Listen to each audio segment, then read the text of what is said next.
Hello and welcome to another episode of the GBG Podcast. This is the 26th of September 2020, and I know it's been a bit of a while since I did an episode of this. Two reasons, really. One, I completely forgot to do podcast episodes when I said I was going to do them to myself. And the second reason is I'm just way too occupied with other things. But I don't make any profit off of this, so I basically just do it whenever I want. But with that said, the topics for today's show are as follows. When I decide to get this page to load. Okay, so we're going to talk about the pre-order fiasco surrounding the PlayStation 5 and I suppose the Xbox Series X and Series S. We're going to talk about Spider-Man Remastered not being a free or discounted upgrade to PS4 owners of the original game. We're going to talk about Animal Crossing getting a Halloween DLC, which I was very much anticipating this year. Going to talk about No Man's Sky getting its new update for this year. I'm going to talk about Microsoft buying Bethesda. And I'm also going to touch up on what I've been playing lately. And if I've got any other topics that I can fit into this episode, I will fit them in. But in the meantime, those are the main highlights of the last week, at the very least, that I'm going to talk about. So thanks very much for taking the time to listen to this. This is Dave talking here on GB Gaming, where video games come first. This podcast will be available on SoundCloud and will also be available on youtube.com/gamerboy. That's GAMERBHOY.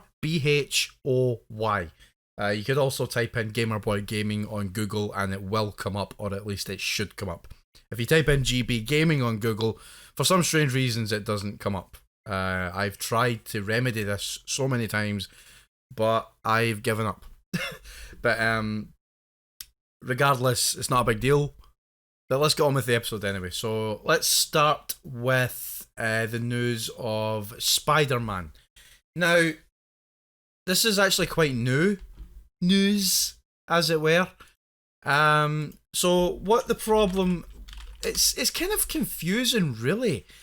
Spider-Man PS4. So we all know that in 2018 there was a game called Marvel Spider-Man that was released on PS4, and it was met with huge acclaim, critical acclaim. Sold a lot. Is one of probably Insomniac Games' biggest title in recent memory that I know of. Plays very similar to the Batman Arkham series, at least it took a lot of inspirations from that. It's one of the best Spider-Man games ever created, probably the best one since Spider-Man 2 on PS2 that came out in 2004. And it has a lot of similarities to Sunset Overdrive in a way, which was also developed by Insomniac Games. Now, the confusion surrounding this is...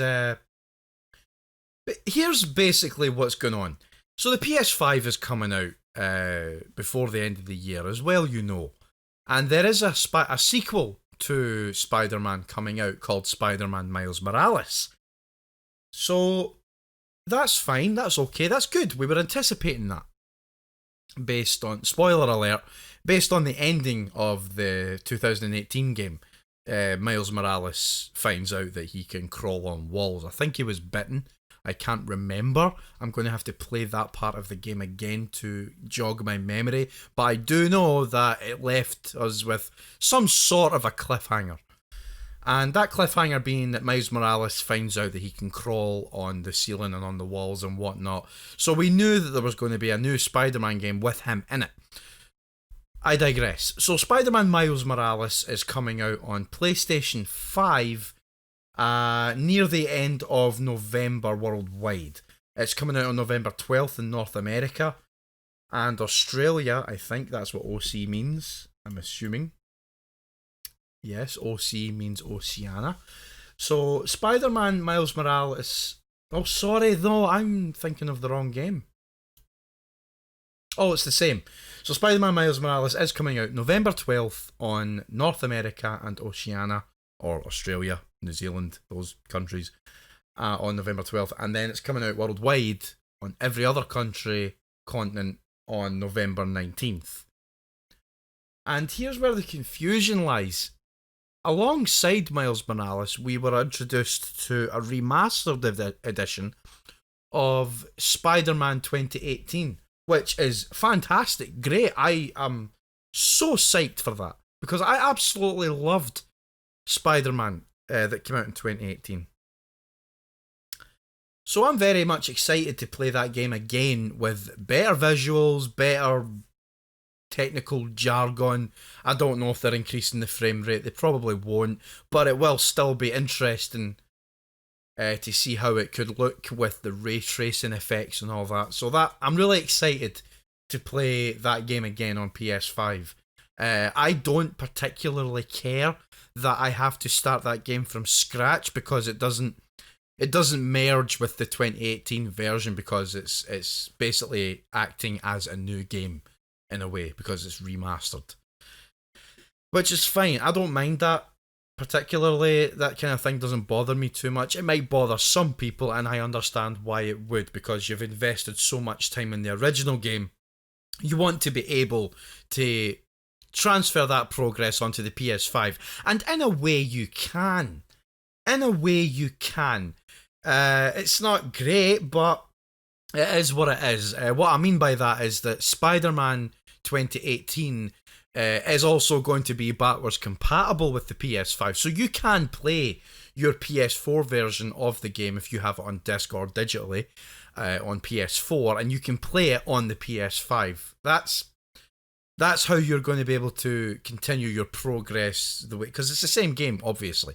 It's no different than playing Metal Gear Solid 1, beating it on PS1, and then playing it again on PS2, and continue your progress from there. You know exactly what I'm talking about. I shouldn't really have to explain it.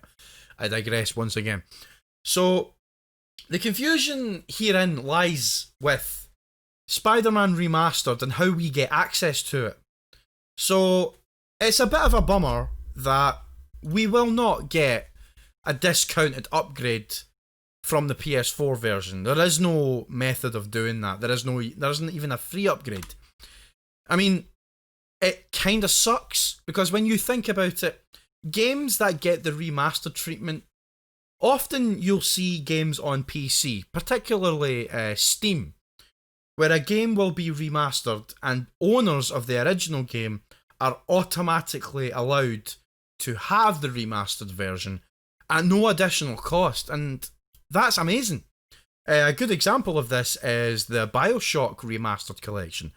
I have BioShock and BioShock 2 and BioShock 3 on Steam, I think. I could be wrong. I am currently checking my Steam library to find out if this is true. I will search BioShock, and that is exactly true.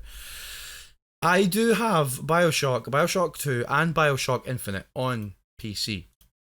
And because the remastered version now exists, I was able to get BioShock and BioShock 2 remastered for free. Now, BioShock Infinite wasn't remastered in any way, shape or form, but that doesn't matter. It was just ported to the PS4 with a higher resolution. It doesn't really matter.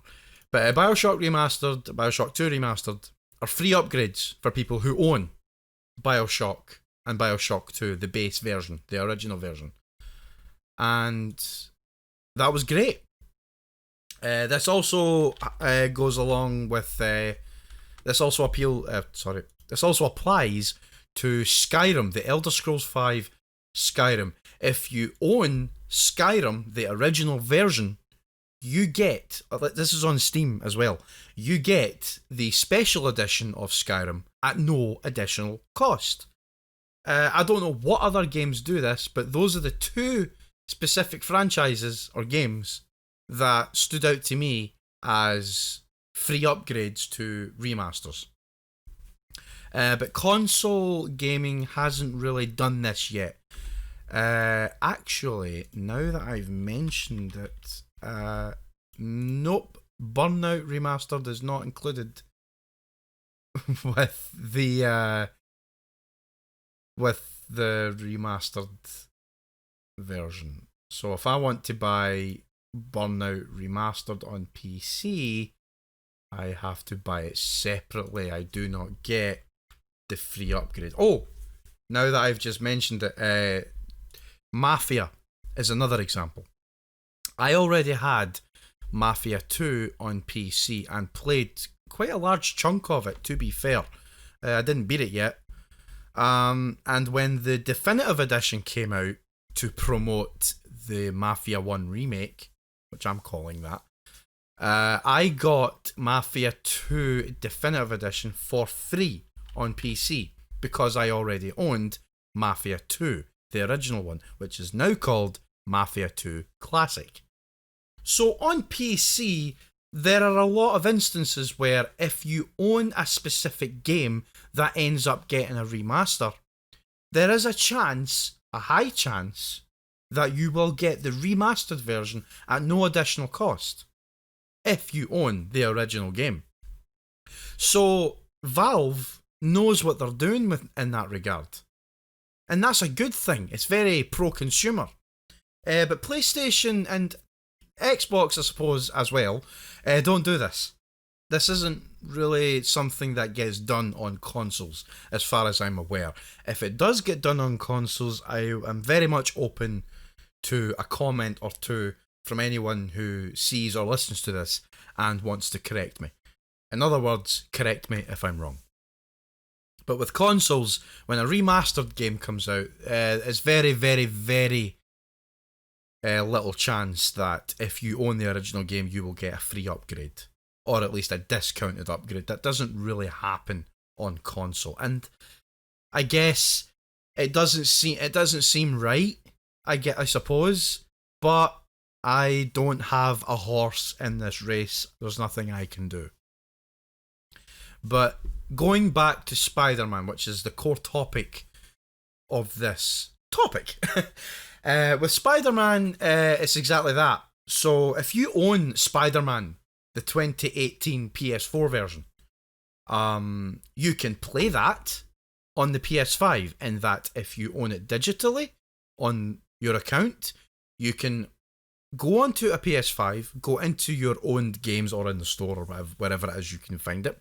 You can find Spider-Man 2018 and you can download it, or you can insert your disc into the PS5 and you can install it onto the PlayStation 5 console and you can play it on your PS5, and that's fine.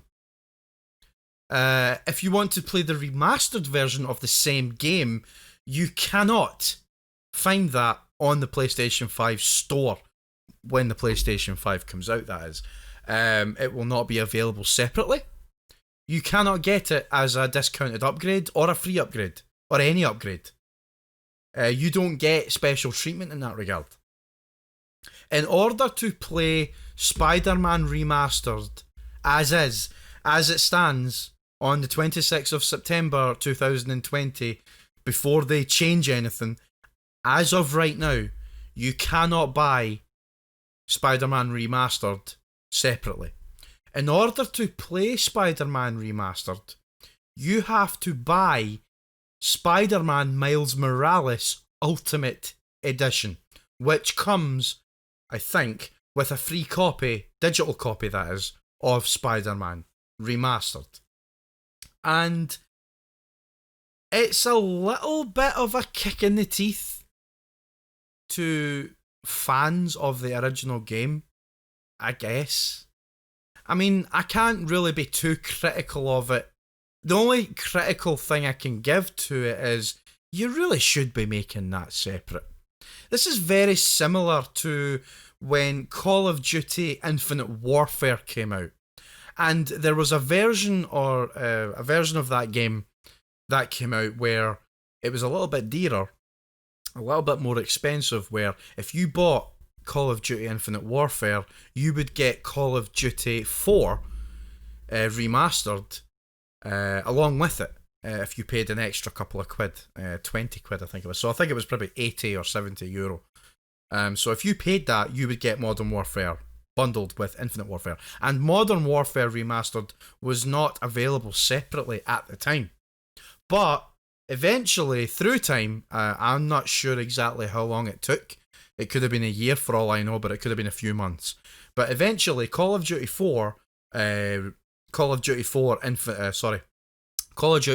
Modern Warfare Remastered eventually became its own standalone game, and you could buy it separately from Infinite Warfare, both digitally and physically. So I'm hoping, because now, before I jump the gun here, is Spider-Man 2018 published by Activision as it was before? No, it's published by Sony, so never mind.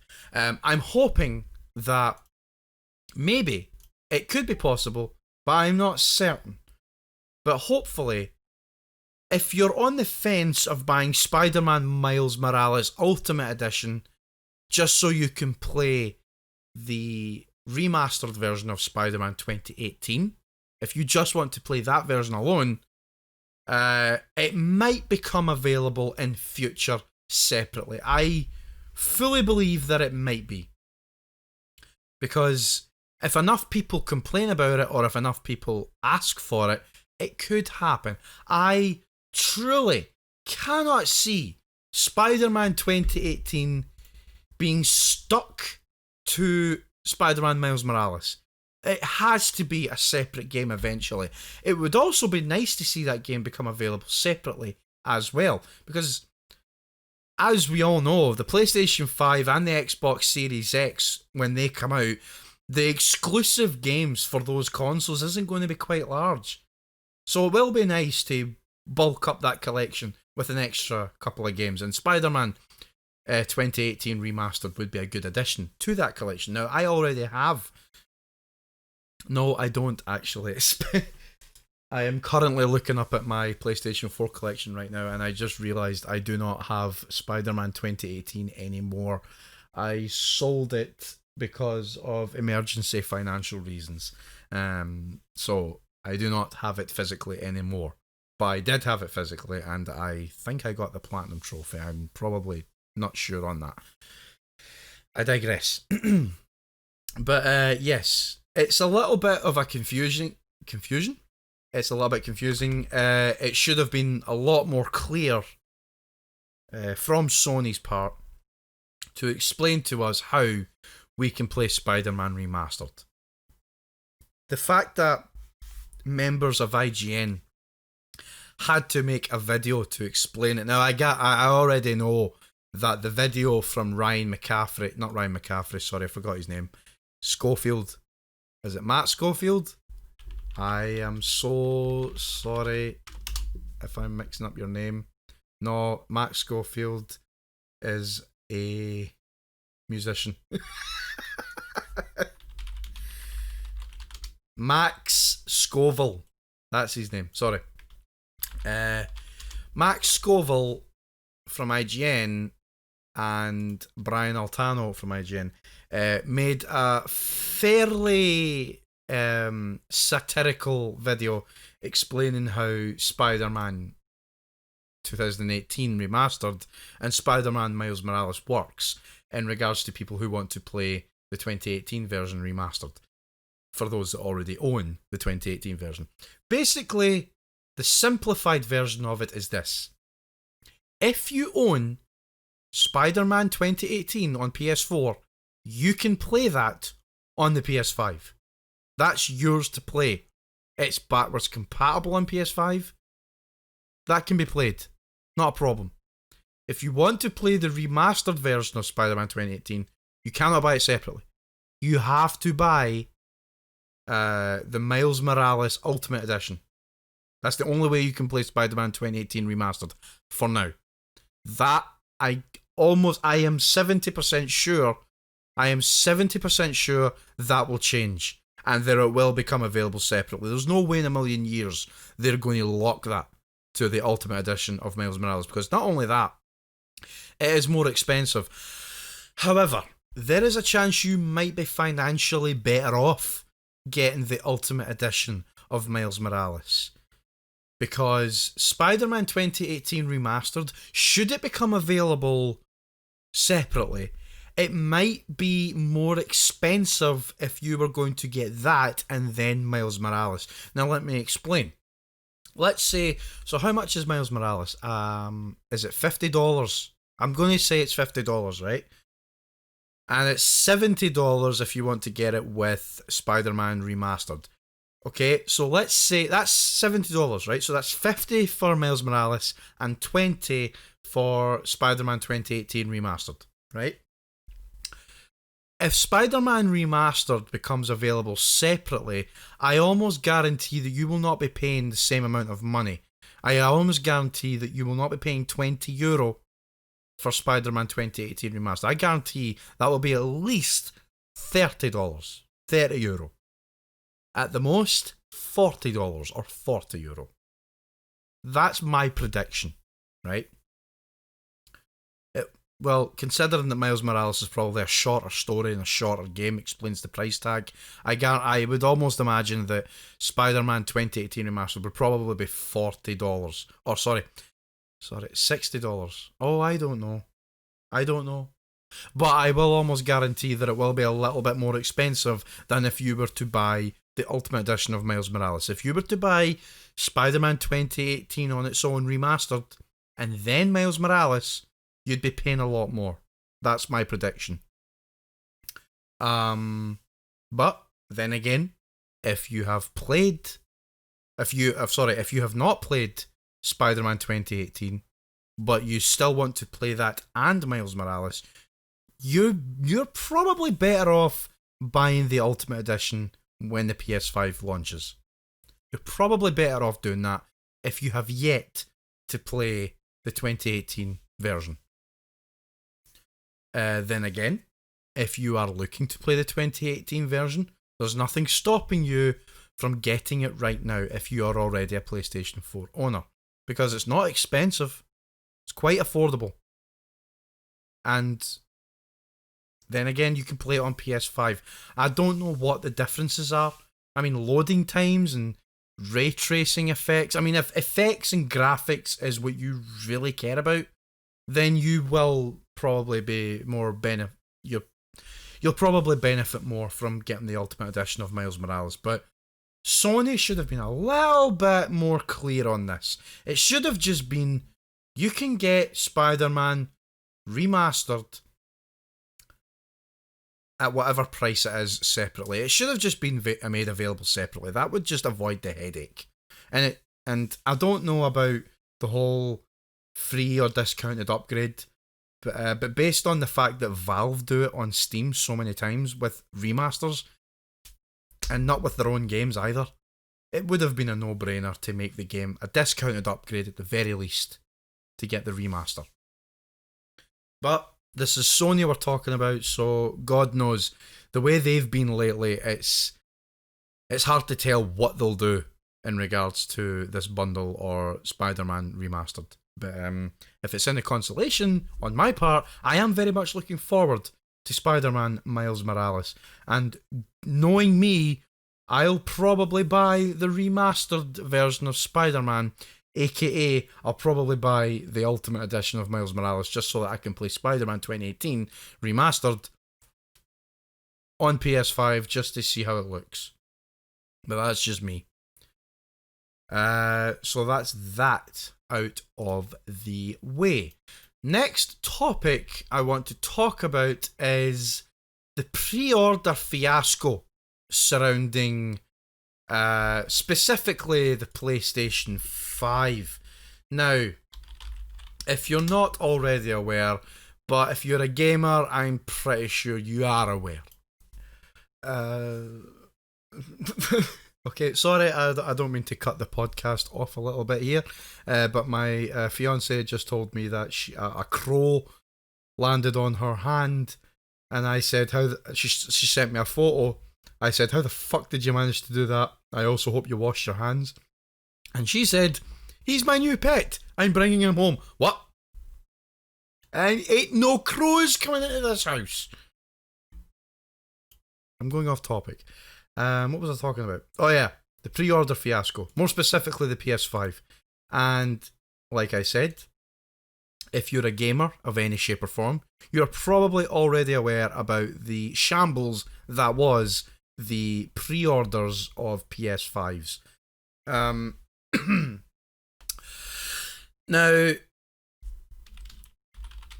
when the PlayStation 5 was announced, it was supposed to go ahead on the, what was it, the 19th or the 17th of September.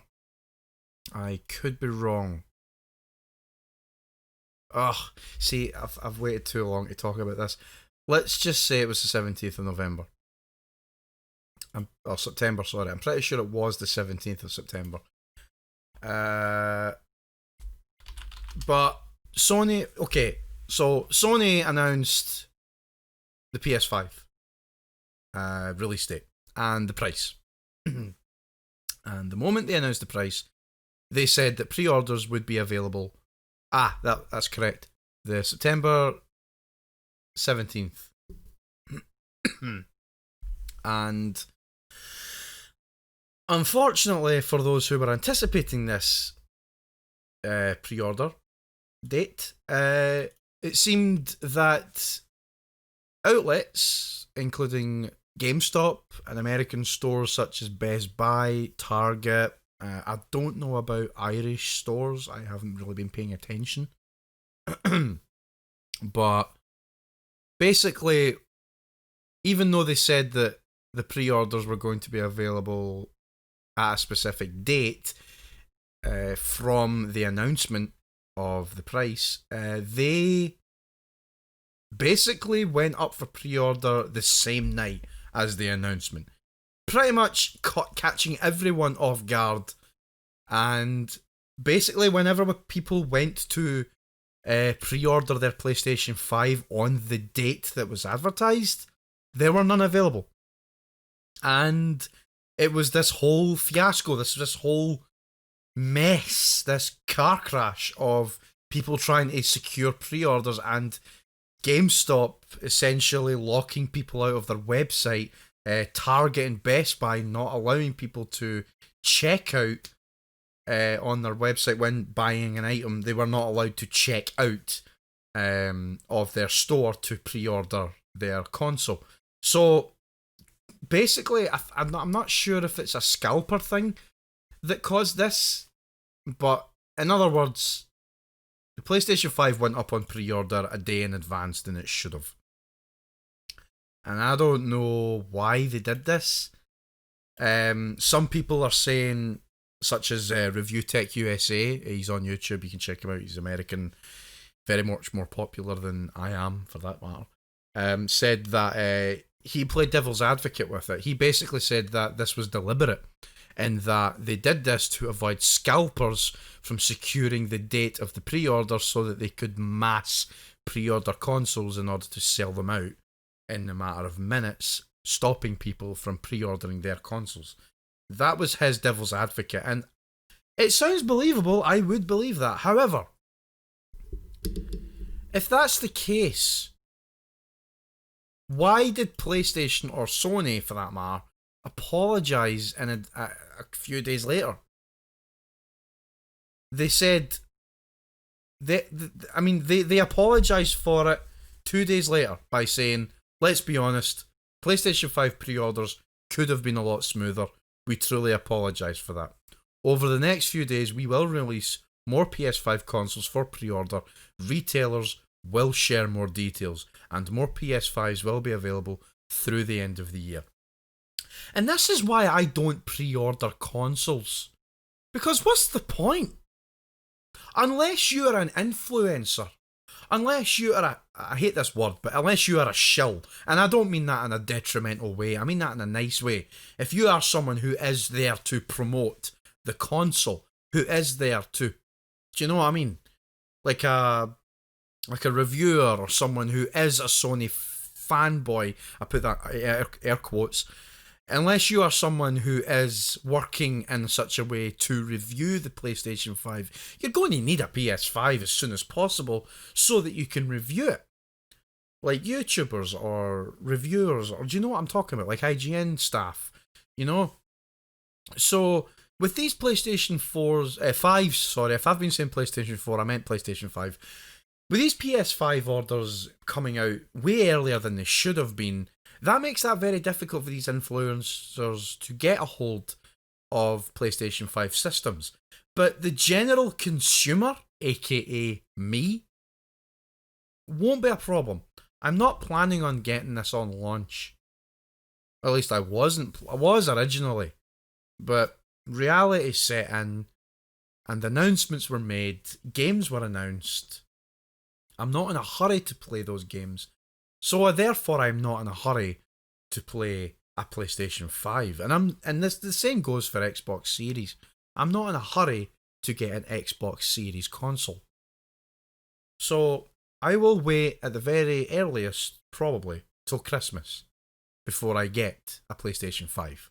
When a couple of titles and features have basically, until the dust settles, I will not be buying a PlayStation 5 or a PlayStation or an Xbox Series X. So that's that. So yeah, basically the pre-order fiasco was a disaster. So therefore it wasn't a fiasco.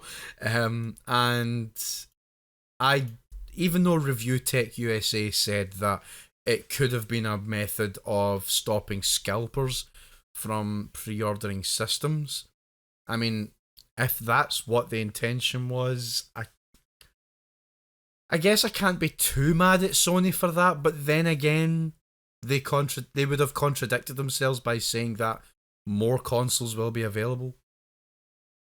Which means, if you're one of those people who are waiting till Christmas to get one, don't be panicking. I guess this whole pre-order fiasco was for those who wanted to get it on day of release, which I've never done. I've never bought a console on release day. Never in my life. The earliest I've ever bought a console from release day was probably the PlayStation 4. I got that on the same year that it was announced and released. Not announced, but released. And I got it Christmas that year. I think it might have been 2013. The same year that Grand Theft Auto 5 came out, the PlayStation 4 came out a few months later. And I got it on Christmas that year. So therefore, it was still a new system. It was still new. It was only a couple of months into its life cycle. And I got the Xbox One a year later, if I'm not mistaken. I could be wrong about that. I don't know, but I digress. But this whole pre-order fiasco was not a fiasco at all. It was ridiculous. It shouldn't have happened. And the same goes with Xbox. Xbox is not out of this either. Like, even their pre-orders were a bit of a disaster as well, where people couldn't buy their Xbox Series X consoles on release on the date that pre-orders were available. They couldn't buy them. I don't know how, but I only happened to watch a Angry Joe video where he complained about it, and Amazon are now saying that they may not deliver Xbox Series X pre-orders at launch. So this whole thing has been pretty much shit from the get-go. So if you're waiting for a console on launch, I don't envy you. I really don't. Because I don't want that headache. I will get my Series X or S, probably an X, or PS5 when I'm ready, when I feel ready to get one. At the moment, I don't feel ready to get one, both mentally and financially. I have got way too many games on my PlayStation 4 back catalogue to play, and I know that a vast majority of those games will be playable on PS5, but I don't need a PS5 to play them. I have a PS4 Pro. I can play them already, so I don't need to wait. I don't need to get a PlayStation 5 on launch. I will wait until at least Christmas. When money is a little bit easier. Then I might decide to get a PS5 or an Xbox Series X. I don't know yet. But the pre-order thing should have been handled a lot better. The next thing I'm going to talk about is I guess I'll talk about Animal Crossing Halloween DLC. I mean, there's not much to talk about here. I mean, I pretty much knew from day one, from when I first got Animal Crossing New Horizons, that there was going to be seasonal DLC. I kind of skipped out on the summer content because I played that game so many times over the course of COVID-19, and that was during spring, I guess. I played so much of that. 140 hours thereabouts is how much I have on that game. I've played so much of it. My first proper playthrough of the game is all recorded and uploaded onto YouTube. It ends when I get KK Slider, is that his name? I forgot. The dog that plays the guitar. When he comes to your island, that's when I rolled credits, and that's when I stopped recording my Twitch content and my YouTube content for that channel for Animal Crossing New Horizon, and I just played it in handheld from then on, and I've played so much of it. And when the summer content came out, I might have played it the first couple of days. I caught a couple of things, I did a couple of different things, but then I just kind of fell off of it a bit. I'm not the kind of person that plays the same game for months on end. I just don't do that. It's not deliberate. I just fall off of games a lot quicker because I always have my mind on other games. So I always want to play. I always try to play as much games as I possibly can. I love playing different games, and in my head it's I want to play all these games in this year. So I've been playing so many games this year, but not as much as I have in prior years. I just want to make that clear.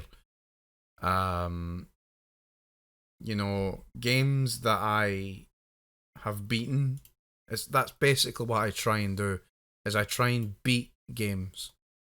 And I don't know why I do it, except from the fact that there is a community forum that I'm a part of, that I have been a part of for the past 3 or 4 years, I want to say. And one of those threads is, what games have you completed this year? And I've kind of gotten attached to that. I've kind of gotten obsessed with it because to me it seems like an incentive to play more games and beat more games. So far I've beaten at least 20 games this year. From Star Wars Jedi Fallen Order, My Friend Pedro, Untitled Goose Game, Flower, Castlevania Symphony of the Night, NBA Street, Final Fantasy VII Remake, Streets of Rage 4, Animal Crossing New Horizons, Last of Us Remastered, Last of Us Left Behind downloadable content, even Power Rangers the movie on Sega Mega Drive, which you can actually look at my full playthrough on my YouTube channel, as well as my review of the game. Final Fight on Switch, I played The Last of Us Part 2, I beat Ghost of Tsushima, I beat Uncharted Lost Legacy, I beat Shadow of the Tomb Raider, and I played every level and beat every level of Tony Hawk's Pro Skater 1 and 2. So I've gotten obsessed with beating games and playing lots and lots of games. So when a game like New Horizons comes around, it's like, I've played so much of this game, what else can I do? And it's a seasonal thing, so it's a game that encourages you to come back, and I haven't came back. So this Halloween content though does seem enticing. It becomes available in the next 4 days, so starting from Wednesday onwards I think it becomes available. So I guess I have from now until the 30th of September to play the last of the summer content before the autumn/Halloween content comes in. And I don't know if I will, but I was waiting for the Halloween content to come through, and I am very much looking forward to it, but I can't imagine I'll put much time into it as I did the first few months of the year. Because when COVID-19 came around and that game came out, it couldn't have been better timed, to be honest. That was the perfect game to play over lockdown. It was great. But basically, yes, Animal Crossing Halloween DLC is coming out on the 30th of September, and I've already seen the trailer. I'm pretty much excited about it. I don't know. if I'll remember to jump into it, but at least I have until the end of October to do so. Now, the next thing I want to talk about is No Man's Sky Origins. Now, I don't want to dedicate too much time to talking about this, but in case you didn't notice, I actually, well, you might not have noticed, but if you look back at my quick review of No Man's Sky, I basically ripped it a new one. And not in a way that says the game sucked, don't buy it, ever. I was not an advocate of calling out Sean Murray as a liar, etc., etc. I don't know what to think about that whole scenario. However, No Man's Sky has become something else since its launch. It's gone from having nothing that was promised to having most of what was promised, but so much more.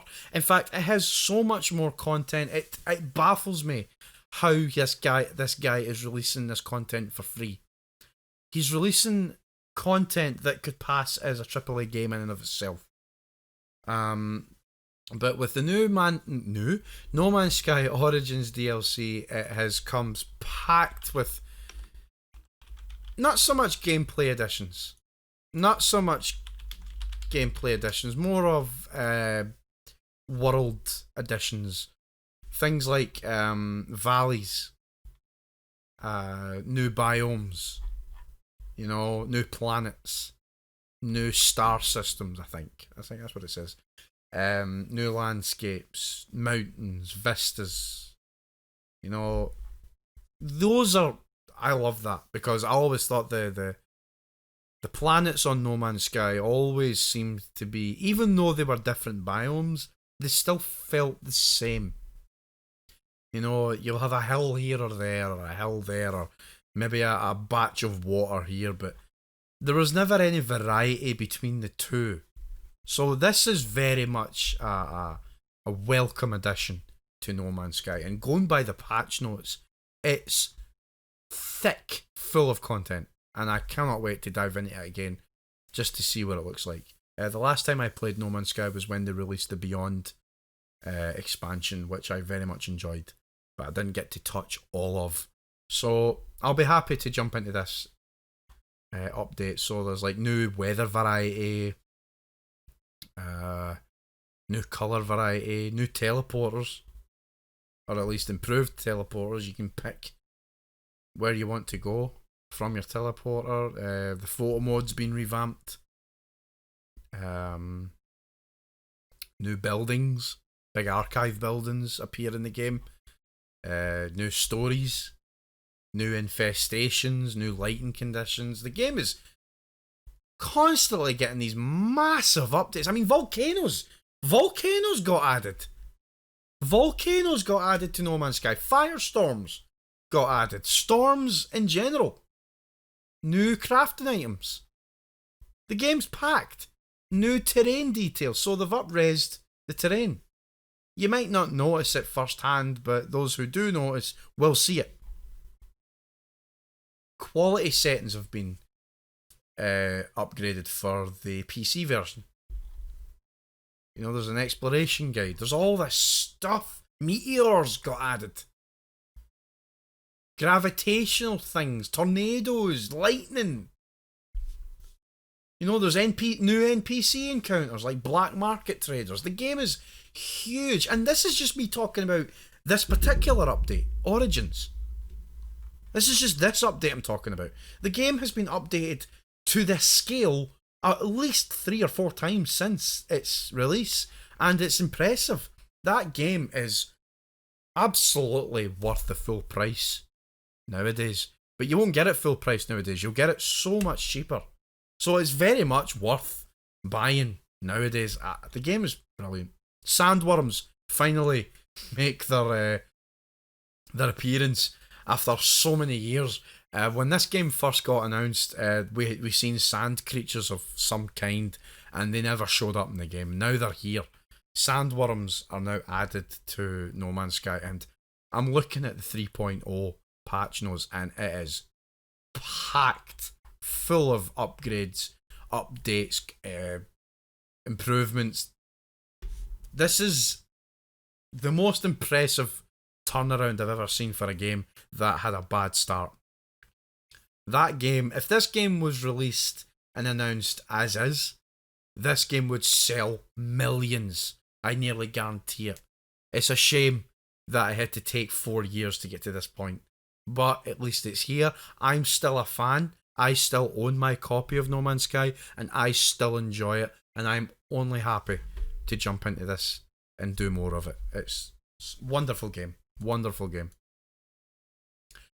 And now let's talk about probably the biggest news in a long time.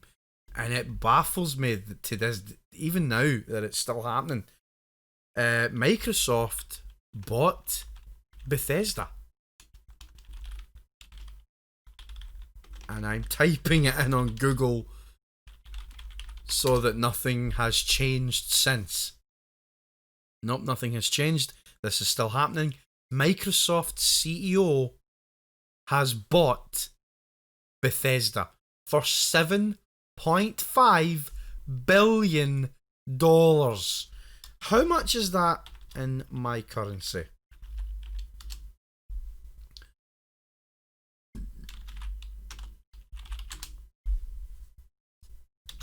I don't know. About €6 billion, maybe? I don't know. Anyway, even if you type in 7.5 billion on Google, the first thing that comes up is Microsoft just spent $7.5 billion in an attempt to beat. They just bought ZeniMax Bethesda for $7.5 billion. Almost 3 times as much as how much they paid to buy Minecraft. That is insane. Absolutely insane.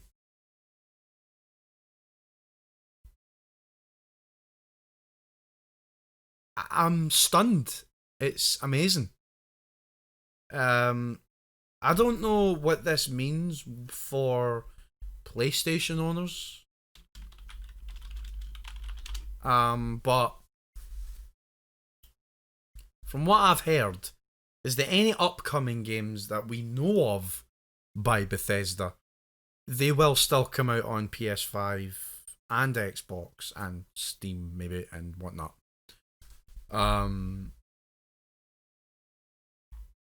But maybe games going forward, new installments, it's hard to say. I mean, Todd Howard, who is the director of Bethesda, said, and I quote, "We share a deep belief in the fundamental power of games and their ability to connect, empower, and bring joy. And a belief we should bring that to everyone, regardless of who you are, where you live, and what you play, regardless of the screen size, the controller, or your ability to even use one."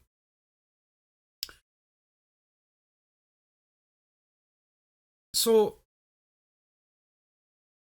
apparently, even if you're pre-ordering a PS5, you don't need to be worried.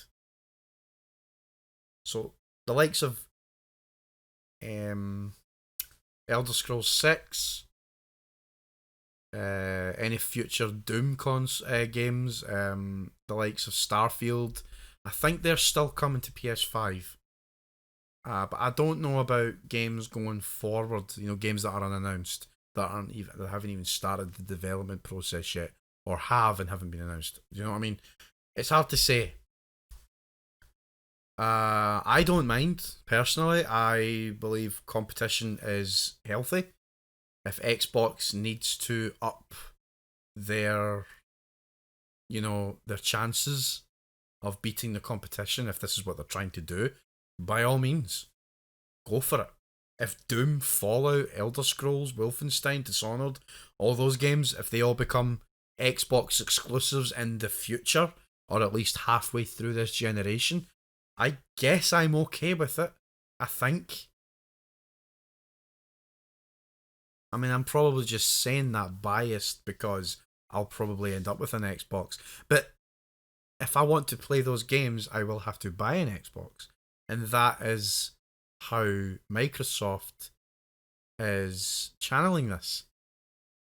If they are indeed going to be console exclusive. But going from what I've been reading, they will not be fully exclusive to the Xbox, at least at the moment. No one said this. They just said that the games that have been announced are still coming to PlayStation 5. But what about games after the fact?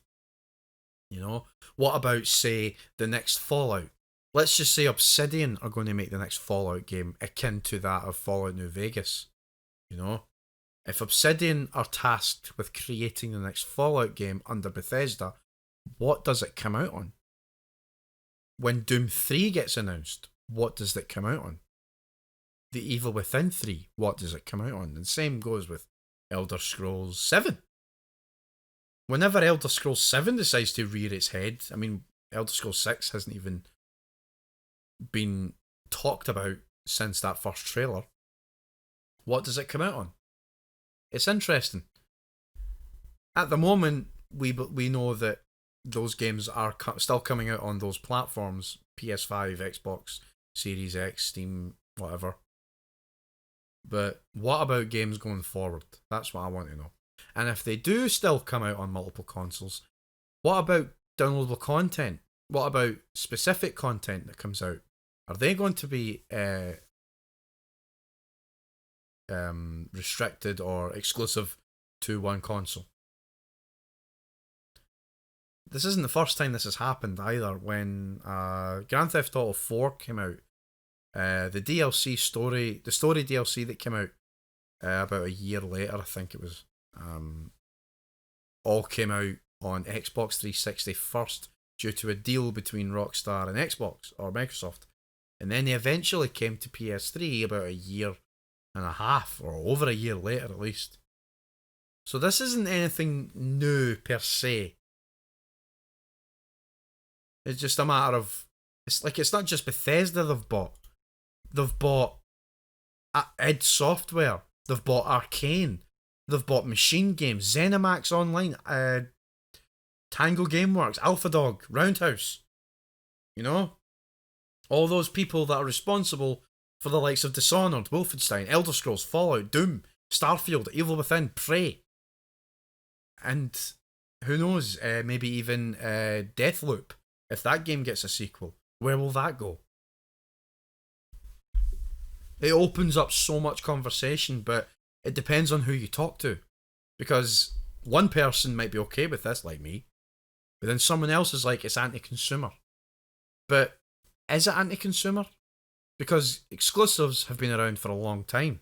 Exclusive games have been around for a long time. There are a lot of people, maybe, it's probably still a majority, but a lot of people who out there are saying that exclusives need to stop happening. That games need to be available on all consoles. If that's the case, if games need to be available on everything, what's the point in having multiple consoles? Yeah, I know both consoles do different things, but when it comes down to it, what do we use our consoles to do? We use them to play video games. And if video games are available regardless of the console you're playing on, I'm talking about games that were once exclusive. If those games become available on all platforms, what's the point in multiple consoles? What is the point? You know, I already find it kind of dumb that we have Steam and we also have Uplay, or whatever it's called nowadays, and we also have the Xbox app, you know, Xbox exclusives that play on PC, the Rockstar launcher, game launcher, whatever that's called, you know, Blizzard. It's kind of daft that we have all those things, but again, at the same time, it is all on the one platform. Now, I don't know how far that stretches. I don't know if people that play a game on one DRM can play with people on another DRM on PC. Do you know what I mean? I don't know that for sure. But I think exclusives are healthy if you want to have multiple consoles. If we didn't have exclusives, we wouldn't really have multiple consoles. And if we didn't have multiple consoles, you wouldn't be getting the console you want to buy for the price you're buying it. If you think €500 is dear for a console, can you imagine how much it would cost if the only thing you could buy console-wise was one console? Can you imagine the price? It would be up there with the price of a PC, a good PC. That's my guess. So be grateful that we do have multiple consoles, and be grateful that we do have exclusives for each console. Even if Xbox is lacking in exclusives, they still have exclusives. They might not be great, but they still have them, and they're doing other things with their console. But they wouldn't be doing those things with their console without their exclusives, which they now have a big batch of, potentially going from their acquisition of Bethesda. Now, I hope I'm talking out of my arse, and that maybe this whole Xbox buying Bethesda thing is just something to allow Bethesda to have, or Bethesda games to have Xbox exclusive content as opposed to PS5, and that they're still available on the PS5 going forward. But I really couldn't tell you. But I'm not going to continue to talk about it because I feel like I'm talking out of turn. I feel like I'm talking out of my arse in a way, because I don't want to talk out of my arse. I'm going by what I've been reading, and I've went off on so many tangents. Some of them might be bullshit, but I've made my predictions and I'm going to stick with them. I'm also a little bit tipsy. I'm on my third whiskey. But next topic. What I've been playing lately. Well, I've been playing a few games since my last episode of this podcast, but I'm not going to talk about all the games I've been playing since then. In fact, I don't even know if I've been playing anything else. Well, like I said, I did beat Tony Hawk's Pro Skater 1 and 2. I also played Shadow of the Tomb Raider and Uncharted Lost Legacy, as well as Ghost of Tsushima. I played all those games. I find Ghost of Tsushima not as good. It's good. No. Do you know what? I'm going to scratch that. Ghost of Tsushima is a good game. It's a brilliant game. Fantastic. But it does nothing special. I've already made a stupid review on it. Like a first impressions. It's a good game. It did nothing special. I've played games like this before, but it was still good. But I'm tired of the open world copy and paste scenario. Well, it's not fully copy and paste, but it does copy and paste a lot of it, like mechanics from other open world games. So it does nothing special. Played Uncharted Lost Legacy after years of holding off on it. I don't really play spin-offs, but this one was particularly good. I dare say it was almost as good as Uncharted 4. Played Shadow of the Tomb Raider. That was a very enjoyable game, except there was a lot to do in it, and I felt like it outstayed its welcome about halfway through the game. There was a lot of instances where I was spending too long in one particular area. It's like, can we move on, please? I've been here way too long. But as a Tomb Raider game, it was good. Very much enjoyed it. Probably the weakest of the three, I would say personally. Tomb Raider on PS3, PS4, the 2013 version. That was memorable to me. I absolutely loved that game. Rise of the Tomb Raider was also good, but not as memorable as the first one. And Shadow of the Tomb Raider, it's only memorable to me because of how long I spent on it. But going by the ending of the game, no spoilers, I feel like it closed a chapter that I was very satisfied with. Basically, if you're going to play the rebooted Tomb Raider game, play all three, because they are very good stories at the very least. I also got Tony Hawk's Pro Skater 1 and 2. I am a huge fan of Tony Hawk's Pro Skater. I'm not good at the games, not compared to other players I've seen playing the game, racking up fucking combos like a madman. But I do enjoy it, and I didn't platinum the game. I was going to platinum it until I seen the trophies, and I'm like, you know what? I'll just hold off. I don't want to ruin the games on myself. But I did beat them. I did beat it. I beat all of the levels on Pro Skater 1. I beat all of the levels on Pro Skater 2. There is a third set of levels that I'm not going to count because they involve playing the same levels again but doing specific things in them, like time attack and all that, and online beating scores and that, but I'm not going to count them. They're a lot of effort. I'm just going to count the fact that I beat all the levels of Tony Hawk's Pro Skater 1 and 2, and I kind of hope that they bring out some levels belonging to Pro Skater 3 and 4. My favourite of all of them was 2, but my second favourite, I have to say, is Tony Hawk's Pro Skater 4. I didn't play much of Tony Hawk's Pro Skater 3. I really skipped that one for whatever reason. But 2 and 4 are the ones I remember the most. So if they do come up with DLC in future, I really do hope that they release some sort of Tony Hawk's Pro Skater 3 and 4 DLC. I can understand how easy it would be for them to do Tony Hawk's Pro Skater 3, but in regards to Tony Hawk's Pro Skater 4, I really don't know how they're going to do that. Because Tony Hawk's Pro Skater 4 had more open-ended levels, but I don't know how they can apply that to this style if this is what they're going to do. But regardless, it was a very good game. If they do make a Tony Hawk's Pro Skater 3 and 4, I will be there to buy it on day one. But the game I've been playing lately was Ni no Kuni. I finally got to play Ni no Kuni. I'm about 36 hours into the game. I don't know how far I am. I've played so much of it over the last 2 weeks. I absolutely love it. I didn't think I would. Well, I did think I would, and then when I played it, I didn't enjoy it that much. I don't know what put me off, so I fell off of it. This was the PS3 version.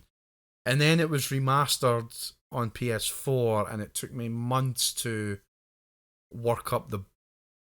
It took me months to decide to buy it, because the second one came out, and I said, I'm not playing the second one until I play the first one. So I just kind of caved and bought a load of games there a few months ago, and one of those included Ni no Kuni Remastered. So I bought it, I finally got to play it, I absolutely love it. It's a fantastic JRPG. Few things about it that do bug me. I'm not really a fan of the combat system, but I am used to it. It's very much a rock, paper, scissors formula. You know, one class is better than the other, that class is better than the other, and do you know what I mean? It reminds me of Pokemon in a way, not fully, in that you can get these creatures that are called familiars. You can level them up. You can collect up to 400 of them at one time. You can level them up. You can metamorphosize them into different forms, very similar to Pokemon again. You can max them out to their final form, again, very similar to Pokemon. You can train them, you can level them up, you can feed them, you can make them be more attached to you. It is very, very much inspired by Pokemon in that regard, but it isn't a Pokemon clone. I have to make that very clear. It is not a Pokemon clone. It plays very different to Pokemon in that you have up to 3 people in one party, and each of those people have their own familiar that they can carry up to 3 of, but can only use 1 at a time in battle. And it can be chaotic at times, but it's so addictive. If you have not played Ni no Kuni and you are a fan of JRPGs, I highly recommend it. It is a wonderful, wonderful RPG that will set you back hours. I'm only 36 hours into the game, but I still don't feel like I've passed the halfway stage. There's so much more to do in the game. There's so much more areas I need to explore. But I've taken a break from it for now so that I could play Mafia Definitive Edition. Now that is a game that I'm going to have to get used to. I do enjoy it. The last time I played Mafia properly was when I borrowed it from my friend when I was in high school, and I don't remember if I beat it. All I remember is that I got as far as a countryside, and I don't remember anything past that. I don't even remember what the story was. But I tried to play it again on PC, the original version, and it just hasn't aged well. So I was waiting for the definitive edition to come out, and now I have it, and it's good for the most part. It's really enjoyable. The driving controls are taking a little bit of getting used to. The control scheme in general is really irritating. I mean, it's Y to jump or X or triangle, depending on what you're playing on.